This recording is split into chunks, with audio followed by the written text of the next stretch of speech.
Hello everybody, welcome to another update on the stock screener. Today we're going to talk about Verde Agritech because we have a news release. And as you can see, the stock market is deep in the red, especially ARK Invest's largest holding, which is Roku, went down 16%. Unbelievable. But Verde is Verde, meaning green. So why did we have such a rise? And that's because they announced that they will return capital to the shareholders, minimum of 10 million. So that's about 2% dividend or buyback. So that will put a floor on the share price. Okay. And they also said that they would go to Singapore from UK. Not that that matters much, but it will reduce costs. Okay. So that's the news. But I wanted to talk about something else as well.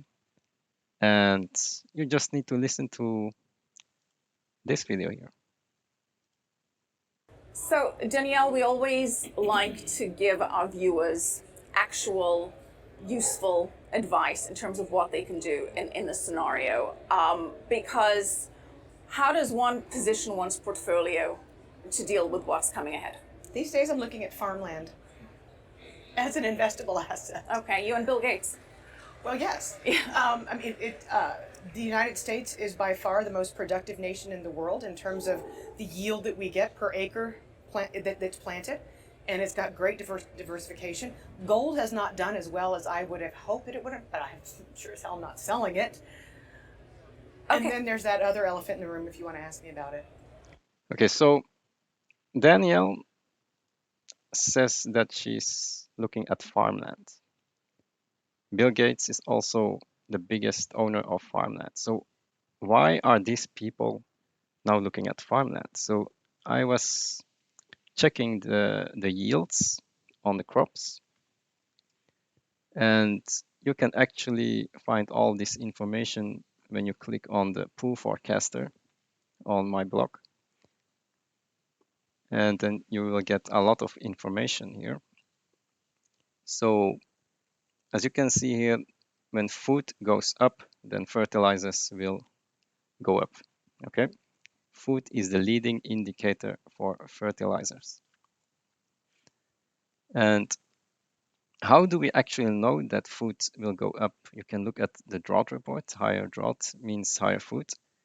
But there's also something like the stock to use ratio and the crop yield. So for the stock to use ratio, you can actually go to this site. You can, for example, check the corn or wheat reports. Let's check the wheat report. And here you can find the wheat ending stock to usage ratio. And you can see that it's dropping. So that means that there's less stock and more usage. So as this goes down, then the price of wheat will go up. And we know that this is going to keep going down next year.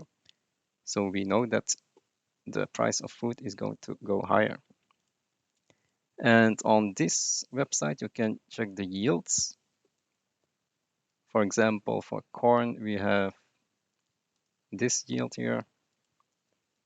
And you can check this, and you can actually see that yields have been rising, but lately they have been very flat, around 170 bushels per acre. Let's take another one, cotton. And for cotton, we are flat since 2004. So it's not rising anymore. So something is happening. Yield for rice. Rice has gone up, but we also see flattening since 2012. Probably is going to keep doing this. So we are not seeing increases in yield anymore. Let's take soybeans. Let's take winter wheat, spring wheat, Soybeans, the same, it's flat around 2014. Winter wheat is actually even down for this year. And spring wheat, we see an even larger drop. So you can already see that something is wrong with the yields. We don't have new technology coming in that will increase yields anymore. So if you have an acre of ground, it will be at maximum capacity now because the yield is flat. So the yields are not rising, so production cannot rise anymore. So what does this mean? We all know that the population is growing. So we are growing like a bacteria, going up, and then it will flatten, and then they will die. So we are now rising exponentially, and this will keep on rising. So how do we feed all of these people that are multiplying exponentially? Either they need to eat less, or become vegans, eat bugs, or they need to not rise anymore. So you need to stop this rise. Now there are also other ways to mitigate this. You can, for example, get new technologies like crop-resistant crops by using biotechnology. But it seems that it isn't working anymore. The yields are flattening out. What you can also do is, for example,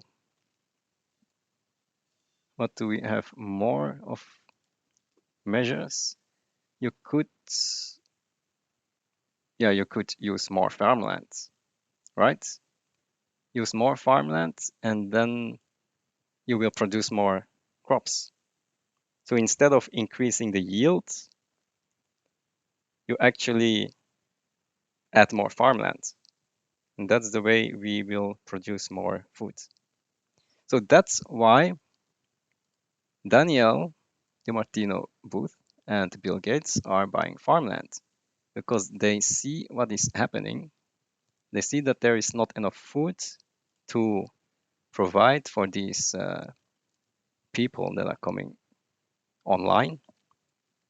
And they also see that the yields are not rising anymore.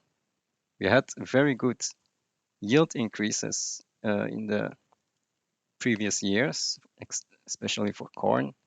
Corn went up from here, and then it kept rising and rising, but now we are hitting the limit. So we need to do something, and that's build more farmland. So this is one thing that will happen. Either we create more farmland and farmland prices will go up, or we don't do that and food prices will go up instead. So this is what we are actually betting on. We are betting on the fact that yields have reached the top. So the yields per acre have reached the top. And that means that food prices will need to go up because the population is still growing. And as food prices go up, fertilizer prices will also go up. And that means Verde will go up. So that's why we are positioned in Verde Agritech, or you can also buy farmland. But yeah, I chose to go for this company. So that's what's behind my reasoning. Okay, very good news today. They are going to distribute gains from the earnings, and I'll see you in the next video. Bye.